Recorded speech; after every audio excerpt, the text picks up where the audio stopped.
কালকে যে তিনি আসবেন যারা চাকরি গেছে তাদের সাথে কথা বলার জন্য, আমার মনে হয় প্রত্যেককে আবার সরকার থেকে নতুন করে চাকরি দিয়ে দেওয়া উচিত। কেন দেওয়া উচিত?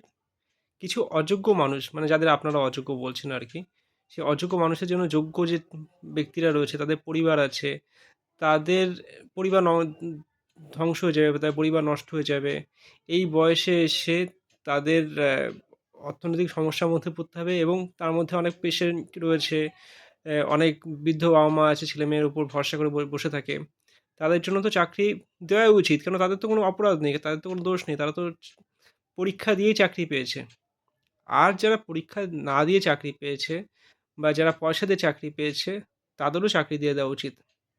কারণ এতগুলো টাকা যখন তিনি নেননি কিন্তু তারই দলের লোকজন নিয়েছে। সুতরাং তাদের উপরেও তো একটা দায় থাকে, তাই না? যে এত টাকা আমি নিয়েছি, নিয়ে আমি চাকরি এতদিন ধরে করছি, হঠাৎ করে চাকরি চলে যাবে। সুপ্রিম কোর্ট যা খুশি একটা রায় দিয়ে দেবে আর চাকরি চলে যাবে, সেটা তো হতে পারে না। তাদেরও তো জীবন আছে। মানবিকতার দিক থেকে যদি দেখতে হয়, তাহলে ১০,০০,০০০ টাকা দিয়ে ১০ বছর ধরে চাকরি করছে।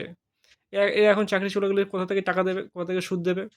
দিতে পারবে? এতগুলো বছরের আরকি ইনকাম এতগুলো বছরের যে মাইনে পেয়েছিল, সেগুলো কেউ জমিয়ে রাখে? খরচ হয়ে যায় না? এক তো টাকা দিয়ে চাকরি পেয়েছে, জমি বাড়ি বিক্রি করে দিয়ে। এখন তাদেরকে আবার বলা হচ্ছে যে তোমরা আবার টাকা দাও আরকি। এই সুদ সমেত টাকা ফেরত দাও। এগুলো তো সম্ভব নয়। মানবিক দিক থেকে ভেবে দেখতে হবে। আমার মনে হয় প্রত্যেকের চাকরি ফেরত দেওয়া উচিত। আপনার কি মনে হয়? আপনি কমেন্ট বক্সে জানান।